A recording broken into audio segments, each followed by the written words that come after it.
Olá, mulheres curadas, graça e paz, Deus as abençoe. Eu sou Carla e mais uma vez eu venho trazer da parte do Senhor uma palavra para as nossas vidas.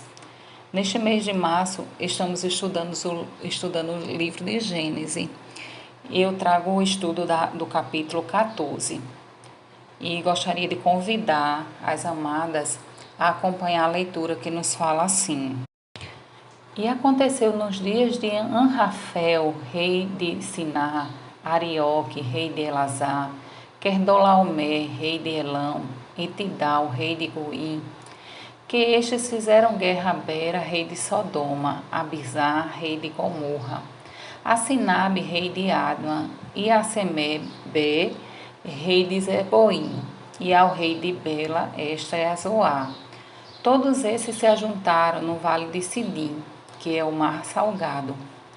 12 anos havia servido a Querdolaomer, mas ao 13º ano rebelaram-se. E ao 14º ano veio Querdolaomer e os reis que estavam com ele, e feriram aos Refaíns em Asterote e Carnaim, e aos Suzins em An, e aos Emins em Safé, Queriataim, e aos Oreus no seu monte Seir, até Euparã, que está junto ao deserto.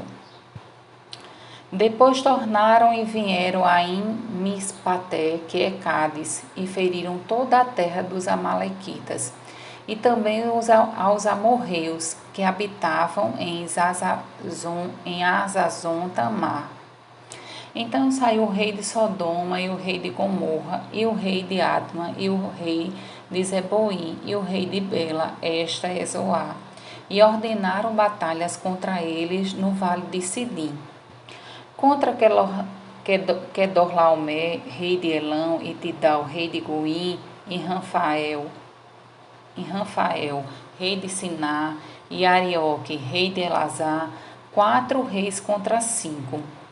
E o vale de Sidim estava cheio de poços de betume, e fugiram os reis de Sodoma e de Gomorra, e caíram ali, e os restantes fugiram para o monte.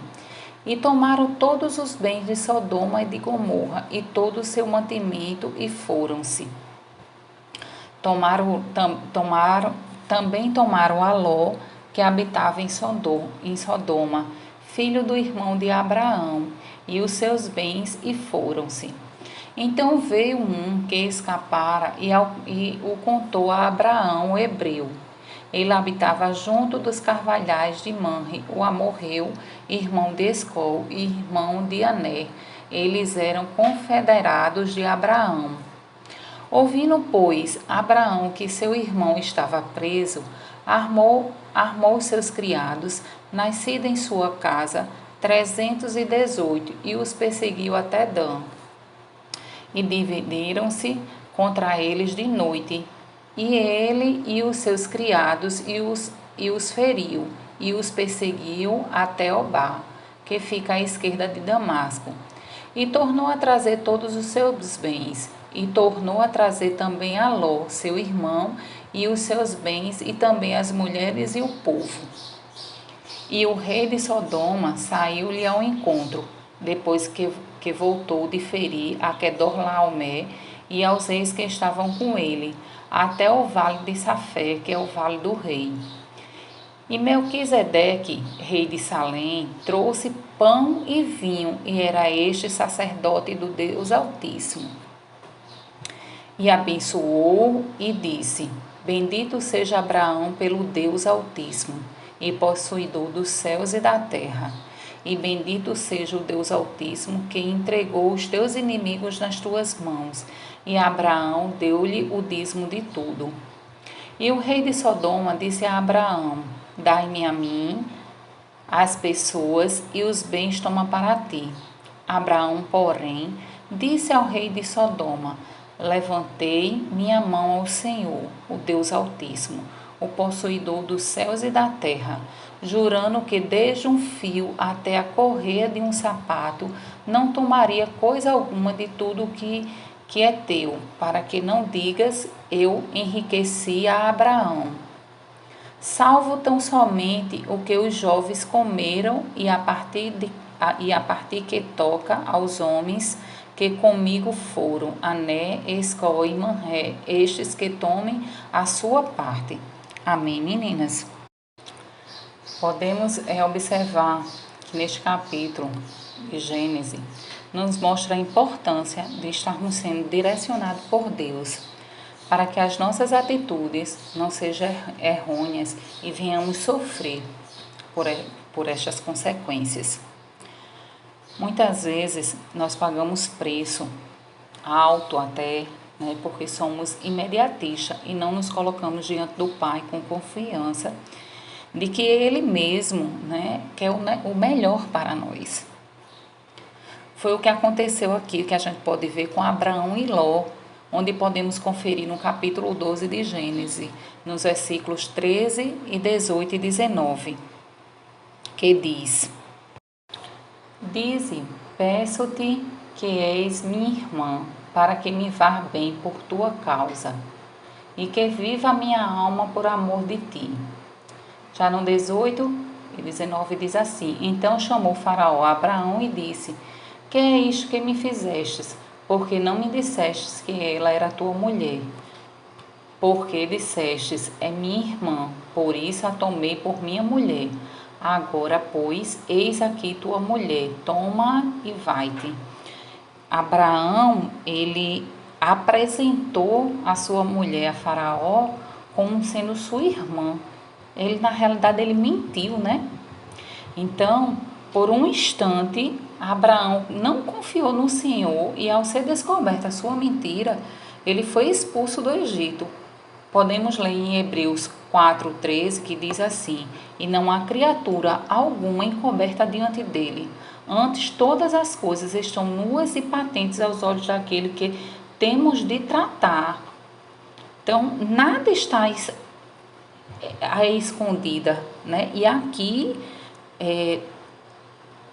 Faraó descobriu, né, a mentira que Abraão provocou, que Abraão fez, e terminou que expulsou Abraão do Egito. Já Ló, ao se separar de Abraão no capítulo 13, versículo 10, decide ir para a terra de Sodoma, pois ele só via, né, nessa terra a campina regada, mas aquela terra, na verdade, ela estava cheia de pecadores.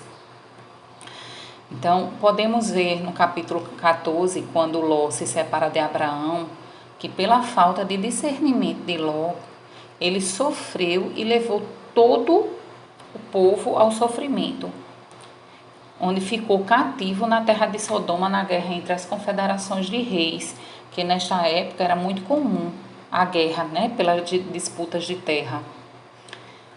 Aí, no capítulo, já no versículo 13, né, do capítulo 14 de Gênesis, a gente faz a leitura e observa que um dos homens escapou e aí conseguiu informar a Abraão a condição que Ló se encontrava e Abraão preparou, né, o seu povo, né, separou o seu povo para resgatar Ló. E ele terminou sendo vitorioso. A Bíblia não relata, mas entendo que Deus, na sua infinita misericórdia, sabe? Ele esteve à frente dessa vitória. Porque Abraão, na verdade, já havia feito um juramento também ao Senhor, né? Eu acho que ele já tinha se consertado diante do Pai, né? Então, podemos entender que nesse contexto, a vitória de Abraão contra a federação de 4 reis, que ele foi abençoado por Melquisedeque, rei de Salém, que era sacerdote do Deus Altíssimo, e ainda, né, o sacerdote o reconheceu como bendito do Deus Altíssimo. Já ao fim dos versículos 21 ao 24, em Gênesis 14, Abraão se recusa a receber do rei de Sodoma os bens conquistados para não ficar com nenhuma ligação entre o rei, né, entre ele e o rei, por conta da cidade que era ímpia, né? O rei era ímpio, né? Era pecador, então ele não queria ficar com nenhuma ligação, porque ele já havia feito um juramento ao Senhor. E aqui a gente pode concluir, né, que Abraão já se encontrava com decisões, né, se encontrava direcionado pelo Senhor, onde ele pôde tomar. Então observa nesses últimos versículos que ele pôde tomar decisões direcionadas por Deus, até mesmo porque havia um juramento de Abraão para com o Senhor. Então, é este o estudo que eu deixo para vocês, que possamos meditar realmente nas nossas atitudes, quais consequências podemos ter com as atitudes que podemos tomar sem a direção do Senhor. E eu quero fazer uma oração breve. Senhor Altíssimo, Deus de vitória, te louvamos, Deus, pelas tuas infinitas misericórdias. Que o Senhor nos dê discernimento nas nossas escolhas, para que sejam conforme o teu agrado, Senhor. Nos fortalece a nossa fé e a nossa confiança em Ti, Senhor, para que os nossos olhos estejam fitados no Teu querer e na Tua vontade, Pai. Nós te oramos em nome de Jesus. Amém.